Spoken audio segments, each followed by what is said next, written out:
Le livre du ciel, tome 21, 16 mars 1927. Par sa conception, Jésus a formé les liens entre son royaume et les créatures.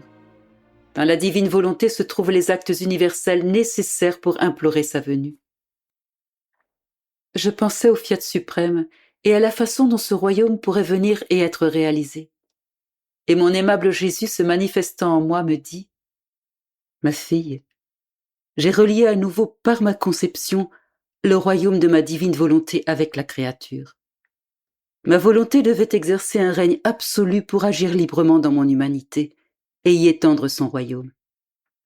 Ainsi tout ce que j'ai fait, travaux, prières, respiration, battements de cœur et toutes mes souffrances, tout formait des liens qui unissaient le royaume de mon fiat à la créature. Je représentais le nouvel Adam qui devait non seulement apporter les remèdes pour sauver les créatures, mais je devais refaire et restaurer ce qu'Adam avait perdu. Il me fallait par conséquent prendre une nature humaine afin d'enclore en elle ce que la créature avait perdu et pouvait retrouver à travers moi. La justice demandait que la divine volonté ait à sa disposition une nature humaine qui ne lui présente aucune opposition pour que le royaume de ma volonté puisse à nouveau étendre son règne parmi les créatures. Car si c'est une nature humaine qui avait enlevé à ma volonté son droit de régner, il fallait une autre nature humaine pour lui rendre ce droit. C'est pourquoi ma venue sur terre n'était pas seulement en vue de la rédemption. La raison première était plutôt de former le royaume de ma volonté dans mon humanité afin de pouvoir la redonner à nouveau à la créature. Sinon, ma venue sur terre aurait été incomplète et indigne de Dieu sans une restauration de l'ordre original des choses dans l'œuvre de la création telle qu'elle est sortie de nos mains créatrices, à savoir notre volonté régnant sur toutes choses. Pour que les liens que mon humanité avait formés avec mon royaume soient valides et qu'ils aient la vie et la connaissance, il me fallait choisir une créature à qui donner la fonction spéciale de faire connaître ce royaume de ma volonté. Lié par les liens que ma volonté avait formés avec mon humanité, je lui donnais la force de transmettre ces liens de mon règne aux autres créatures. Je suis par conséquent dans le tréfonds de ton âme pour maintenir la vie du Fiat suprême afin de nouer ces liens et d'étendre son règne. Je t'en parle beaucoup, ce que je n'ai fait pour aucune autre personne jusqu'à maintenant. Par conséquent, sois attentif car il s'agit de quelque chose de très grand, c'est-à-dire la restauration de l'ordre de la création entre le Créateur et la créature. Il fallait également commencer par choisir une créature qui vivrait dans le divin fiat pour recevoir d'elle des actes universels, car ma volonté est universelle, elle est partout, et il n'est pas de créature qui ne reçoive sa vie. L'homme, en se soustrayant à ma volonté, a rejeté un bien universel. Il a perdu la gloire, l'adoration et l'amour universel de Dieu. Pour pouvoir retrouver ce royaume et ses bienfaits universels, il faut premièrement, de droit, qu'une créature vivant dans ce fiat communique cet acte universel aux autres créatures. Et quand cette créature aime, adore, rend gloire et prie avec cette volonté, elle fait naître un amour, une adoration et une gloire universelle pour toutes les créatures. Sa prière se diffuse comme si toutes les autres priaient. Elle prie d'une manière universelle pour que le royaume du divin fiat vienne s'établir parmi les créatures. Lorsqu'un bien est universel, il faut pour l'obtenir des actes universels et ceci ne se trouve que dans ma volonté. En aimant dans ma volonté, ton amour s'étend partout et ma volonté ressent partout ton amour. Se sentant suivie partout, elle sent en toi le premier amour tel qu'il avait été établi au commencement dans la créature pour aimer ma volonté. Elle sent son écho dans ton amour, qui ne sait pas comment aimer d'un amour fini et limité, mais qui aime d'un amour infini et universel. Ma volonté ressent le premier amour d'Adam avant son péché. Amour qui ne faisait que répéter l'écho de la volonté de son Créateur. Et ces actes universels qui la suivent partout font que ma volonté se sent attirée à venir régner à nouveau parmi les créatures. C'est donc toi que j'ai choisi, ma fille, parmi les descendants d'Adam.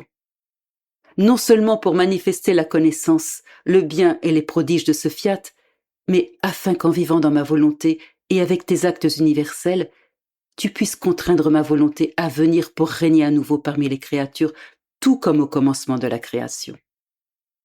C'est donc à toi qu'il est donné d'unir toutes les créatures, de les embrasser toutes, afin qu'en trouvant en toi toute chose, car en ma volonté se trouve toute chose, tout sera de nouveau en harmonie. Elles échangeront le baiser de paix, et mon règne sera restauré parmi les créatures. C'est pourquoi il est nécessaire de faire connaître les merveilles de mon fiat suprême pour disposer les créatures, les attirer et les amener à désirer et vouloir ce royaume et languir après les biens qu'il contient. Il fallait d'abord choisir une créature qui vivrait dans mon fiat et qui, avec ses actes universels qui sont divins, accomplirait ma volonté et implorerait le royaume de mon fiat pour les créatures.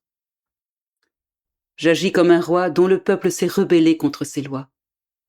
Faisant usage de sa puissance, il met celui-ci en prison, envoie celui-là en exil et enlève à cet autre tous ses biens. Bref, chacun a ce qu'il mérite selon la justice. Après un temps, le roi éprouve de la compassion pour son peuple. Dans sa tristesse, il choisit un de ses plus fidèles ministres et lui dit « Tu as ma confiance, et j'ai décidé de te confier le mandat de rappeler ces pauvres exilés, de libérer les prisonniers et de rendre à tous les possessions que je leur avais prises, et s'ils me sont fidèles, je redoublerai leurs biens et leurs bienfaits. » Le roi et son fidèle ministre discutent donc longuement, et tout est changé. D'autant que ce ministre était toujours auprès du roi en le priant pour son peuple afin qu'il lui accorde la grâce du pardon et de la réconciliation. Ainsi, après avoir tout arrangé ensemble dans le secret, ils appellent les autres ministres et leur donnent l'ordre d'annoncer au peuple, aux prisonniers et aux exilés, la bonne nouvelle que le roi veut faire la paix avec eux, qu'il veut que chacun reprenne sa place et retrouve tous les biens que le roi veut leur donner. Cette bonne nouvelle est annoncée. Le peuple l'attend avec un grand désir et chacun se dispose par ses actes à recevoir sa liberté et le royaume perdu. Et pendant qu'il répand cette bonne nouvelle, le fidèle ministre est toujours en contact avec le roi, le pressant par d'incessantes prières afin que le peuple reçoive les bienfaits qu'ils ont tous deux décidé de lui accorder. C'est exactement ce que j'ai fait. Car ce qui peut être accompli dans le secret de l'amour et de la souffrance entre deux êtres qui s'aiment vraiment ne peut pas l'être avec un grand nombre.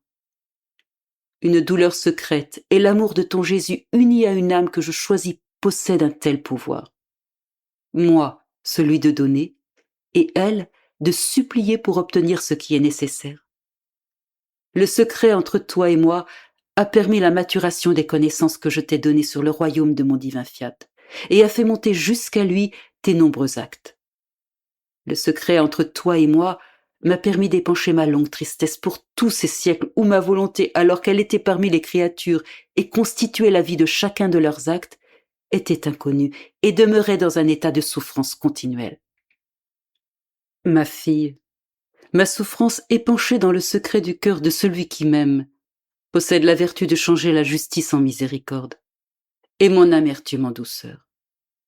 Je me suis donc confiée à toi et après avoir tout décidé ensemble, j'ai appelé mes ministres en leur donnant l'ordre de faire connaître au peuple la bonne nouvelle de mon fiat suprême, de toutes ses connaissances, et de l'appel lancé à tous de venir dans mon royaume, de sortir des prisons, de revenir de l'exil de leur propre volonté et de prendre possession des biens qu'ils avaient perdus, afin de ne plus vivre malheureux et esclaves de la volonté humaine, mais heureux et libres dans ma divine volonté. Et tout comme ce secret possédait la vertu de nous faire converser cœur à cœur en révélant toutes les merveilles de ce fiat éternel longtemps tenues secrètes. Leur révélation frappera le peuple, et ils viendront prier pour que mon règne vienne, ce qui mettra fin à tous leurs maux